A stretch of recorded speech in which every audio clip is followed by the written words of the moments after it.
So I'm an artist, so obviously I'm here today to talk to you about politics. And it's kind of a shame because politics are not beautiful. Politics are usually quite ugly because politics is all about power. And as a result, political art is some of the ugliest art ever created. And the harder it tries to be beautiful, the uglier it gets.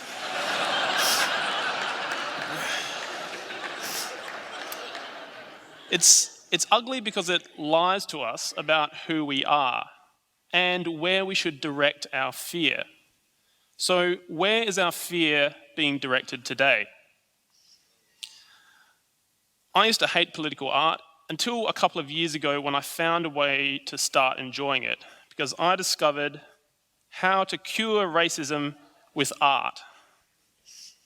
Now, I've already told you that political art lies to us, and the title of my talk is a good example of that.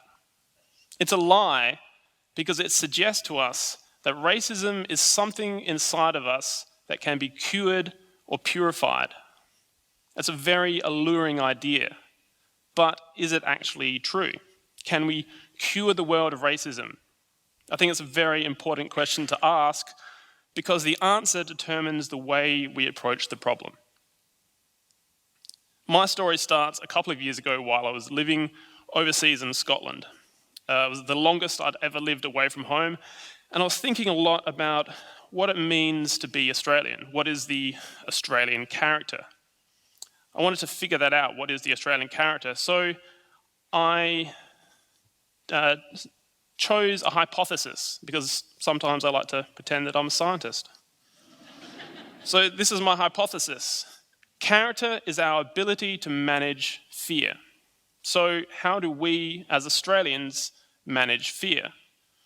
Well, on the one hand, we are very proud of our courage, but on the other hand, we sometimes forget that courage when it comes to asylum seekers.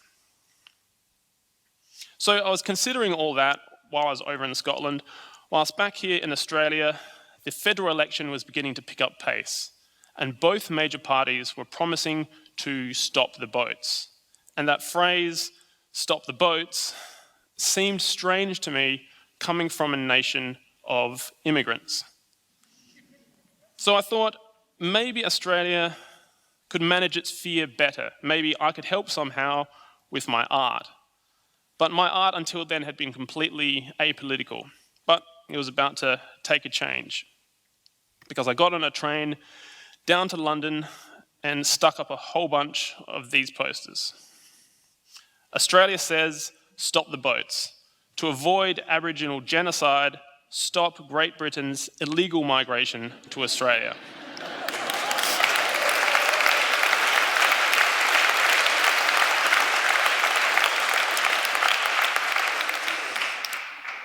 So while this poster might capture the dark irony of Australia's identity, it doesn't really offer us a solution. So what sort of solution can art offer? It can foster empathy and allow us to humanize those that we fear. So when I got back to Australia under a new Conservative government, I started making contact with asylum seekers in and out of detention. I started giving them sketchbooks and turning their drawings into large-scale posters which I stuck up around Adelaide.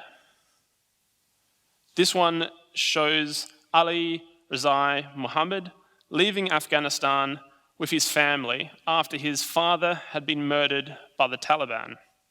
I hope that passers-by could connect with these stories and stop seeing asylum seekers as a threat, start seeing them as human beings. I think these drawings were very effective in showing the complexity and hardship of the refugee experience. I think together with all the people that participated in the project, we created good art. It helped to humanize asylum seekers, but it wasn't effective politically. And I'd like to show you why.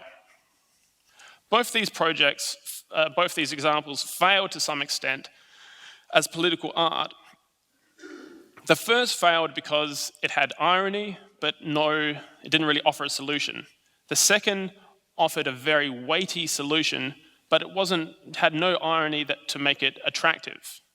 Because that's really the problem with empathy. It's a very difficult thing to establish. If you want to ask an audience to establish empathy, first they have to stop, and then they have to think about other people. I decided perhaps a better strategy was to ask the audience to stop and just think about themselves. So I formed a new hypothesis. Political art presents a simple lie that we aspire to make reality. So maybe it's not about empathy at all, maybe it's about offering the audience a better, stronger, less fearful version of themselves.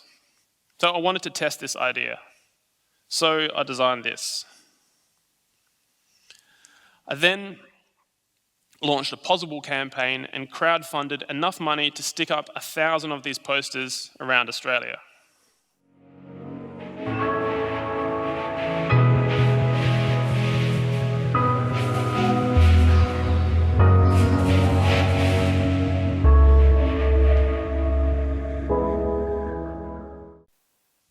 Pretty soon the idea caught on, and everyday, ordinary Australians started taking ownership of the idea, making it their own, redesigning it into new images.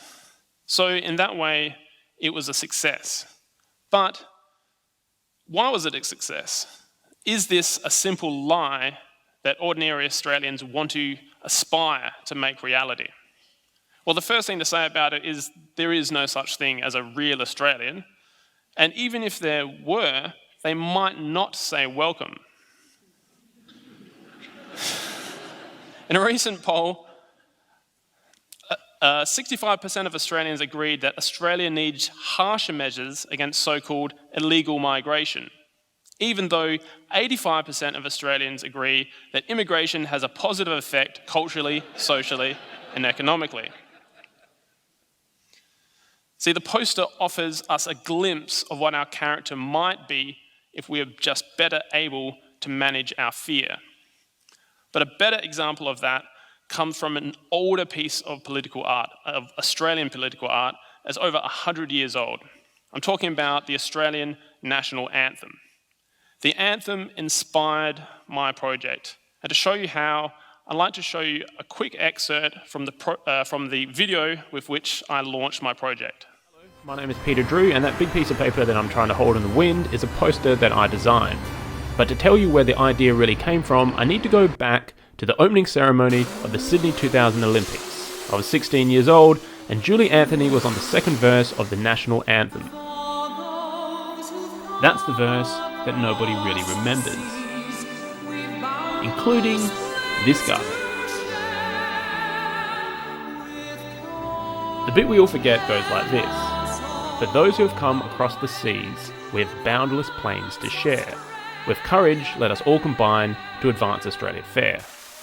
That's why I made this poster, to find out whether we really have the courage to welcome people who have come here from across the seas. So the line that I love the most from that part of the anthem is, with courage, let us all combine. Because why courage?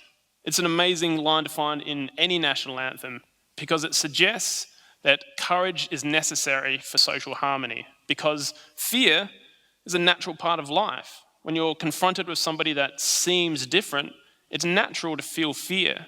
And so we need courage to counter that fear. That's what courage is for. Every one of us needs a little bit of courage just to get through our everyday life. Now that's a very different idea to the one put forward in the title of my talk. And what I find most interesting about it is that if we need courage in our everyday life, it means that racism is a little bit like bad breath. You can brush your teeth every single day, but you need to keep brushing your teeth, otherwise it comes back. So courage is like toothpaste for racism. It's something all of us need every single day to counter one of the nasty realities of human nature. And that is a very different idea to the suggestion that we can cure or purify racism.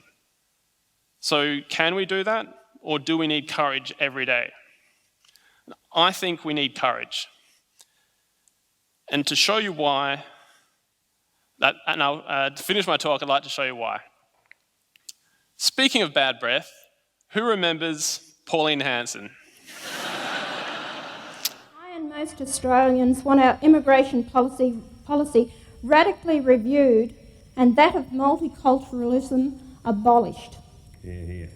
I believe we are in danger of being swamped by Asians. So that was Pauline back in 1991, but before she got into politics, she ran this little fish and chip shop in Ipswich.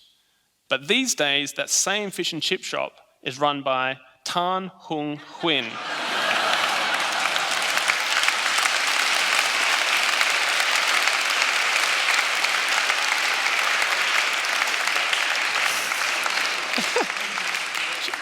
Who came to this country 22 years ago with her partner seeking asylum. But these days, Pauline Hanson has moved on from fearing Asians. Now she maintains a career by fearing Muslims. You see, fear never really goes away. It's out there in the world, it's floating around, and it's going to land on one group or another, because the world is full of fearful people. And these fearful people need our help to remember our courage to combine. And art is one of the best tools we have in that endeavour. In the next few months, 12,000 Syrian and Iraqi refugees will be arriving in Australia.